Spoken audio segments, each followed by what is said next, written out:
Ladies and gentlemen, welcome to Chanel Jasmine, the best novel Chanel for stories. Hai guys, selamat datang di channel Jasmine, channel terbaik untuk menyimak novel-novel romantis. Mohon dukung channel ini dengan subscribe, like dan share video-video yang ada di channel ini. Terima kasih.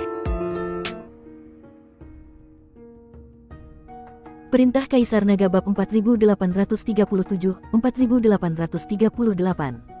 Saat keenam sosok itu muncul pada saat yang sama, Dev yang awalnya bertarung sendirian, kini mengepung pria berjubah kain itu. Bilah pedang pembunuh naga bersinar terang, dan setiap kali pedang itu diayunkan, ia membawa momentum yang tak terhentikan, seolah-olah akan menghancurkan semua rintangan di depannya. Lelaki berjubah kain itu mengerutkan kening dan tiba-tiba menusukkan pedang di tangannya ke tanah. Berdiri diam seperti gunung, lelaki berjubah kain itu meraung, dan bersamaan dengan itu pedang-pedang panjang yang tak terhitung jumlahnya muncul di sekelilingnya, mengelilingi lelaki berjubah kain itu sepenuhnya. Lelaki berjubah kain itu tidak bergerak, namun pedang-pedang panjang di sekelilingnya seakan-akan menyerang terus-menerus sesuai dengan keinginan lelaki itu. Sesaat, jurus pedang keduanya bertabrakan hebat di lautan pedang. Energi pedang meluap, dan kemanapun ia pergi, bebatuan di puncak gunung runtuh dan berubah menjadi debu. Energi pedang mengukir alur yang dalam dan tak berdasar di tanah, dan seluruh puncak gunung tampaknya dirusak dengan kejam oleh tangan raksasa. Dalam pertempuran sengit ini, Dev perlahan-lahan jatuh ke dalam kondisi aneh. Tak ada pikiran lain yang mengganggu pikirannya, dan matanya hanya terfokus pada gerakan pedang pria di depannya. Setiap gerakan pedang dan setiap tindakan lawan tersaji jelas di matanya seolah dalam gerakan lambat.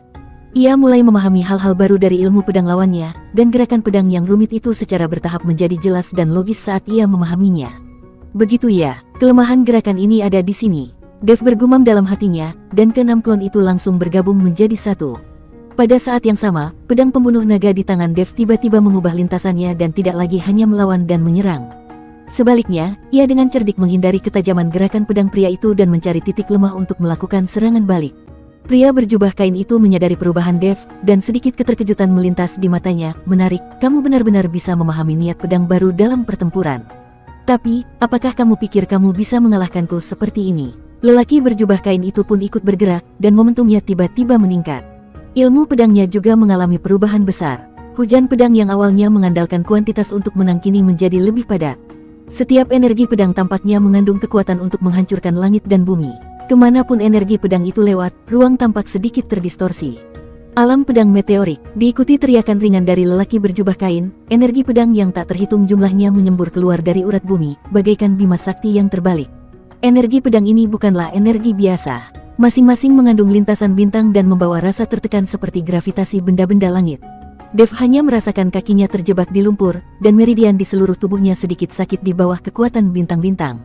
Pedang pembunuh naga di tangan Dev langsung tertancap di tanah. Saat teknik konsentrasi hati di tubuh Dev bekerja dengan liar, teknik itu menyerap semua energi pedang meteorit dalam jarak 10 kaki di sekitarnya. Pupil mata lelaki berjubah kain itu sedikit mengecil, dan zona kehampaan yang tiba-tiba muncul di alam pedang menyebabkan serangannya terhenti sejenak. Kamu benar-benar bisa menyerap energi pedang. Momentum pedang pria berjubah kain itu tiba-tiba berubah. Pedang panjang di tangannya membentuk lintasan misterius, dan cahaya pedang terbelah menjadi yin dan yang. Bagian kiri pedang sepanas matahari, dan bagian kanan pedang sedingin bulan. Boom! Cahaya menyilaukan meledak dari tempat energi pedang bertabrakan, dan putaran pedang kekacauan bertabrakan dengan putaran matahari dan bulan, merobek 3 retakan hitam di kehampaan. Telapak tangan Dev retak, dan pedang hampir terlepas dari tangannya. Tubuhnya retak menjadi bentuk seperti jaring, dan darah terus mengalir keluar. Dev menatap pria berjubah kain itu, matanya penuh dengan keterkejutan. Dia tidak menyangka bahwa penjaga tangga surgawi lantai kedua akan bersikap sesat seperti itu. Bagaimana orang seperti Yun Li mencapai tingkat keempat? Dev, kamu baik-baik saja? Lin Keting bertanya dengan gugup ketika dia melihat ini. Hong Yao dan Lan Yao juga bingung. Kakak, waktu kita menantangnya tadi, orang ini kelihatannya tidak begitu kuat, kan? Lan Yao bertanya. Sama sekali tidak, apakah orang ini sengaja menargetkan Tuan Chen? Hong Yao juga merasa sangat aneh. Jika pria berjubah kain itu begitu kuat, kedua saudari itu pasti akan kalah dalam satu gerakan. Apakah kamu mengincarku? Dev bertanya pada pria berjubah kain. Mengapa kamu bertanya seperti itu? Lelaki berjubah kain itu bingung. Sial, dengan kekuatanmu saat ini, tidak ada seorang pun yang bisa dengan mudah mencapai level keempat. Mereka tidak akan bisa melewati level ini. Dev sangat marah. Ini terlalu tidak adil. Kamu jelas sangat kuat, tetapi kau menyembunyikan kekuatanmu dan berpura-pura berada di tingkat ketiga alam Mahayana. Kamu bisa berbohong padaku, tetapi tidak bisakah kau membiarkanku menargetkanmu? Lelaki berjubah kain itu tertawa. Aku memang berada di tingkat ketiga alam Mahayana. Kapan aku berbohong kepadamu? Dev meraung, sangat marah.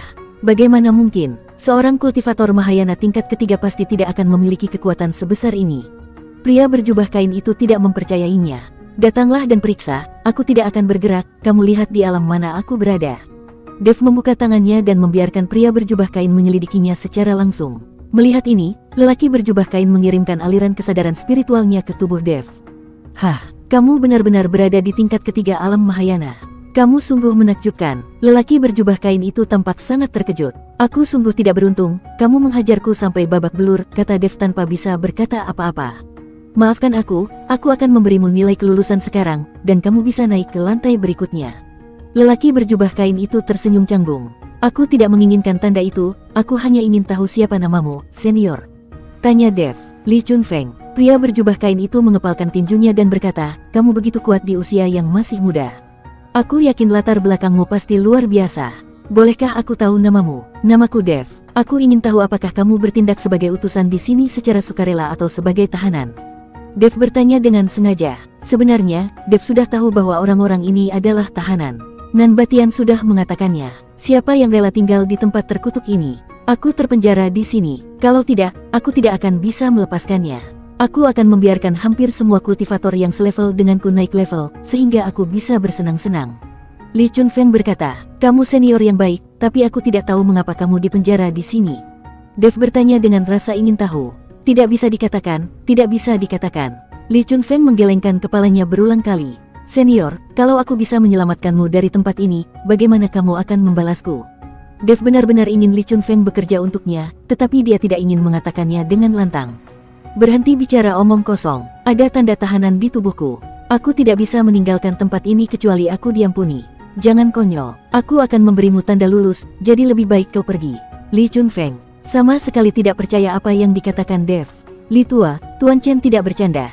Pada saat ini, sosok Nanbatian muncul. Ketika Li Chunfeng melihat Nanbatian, dia tercengang. Batian, mengapa kamu ada di sini?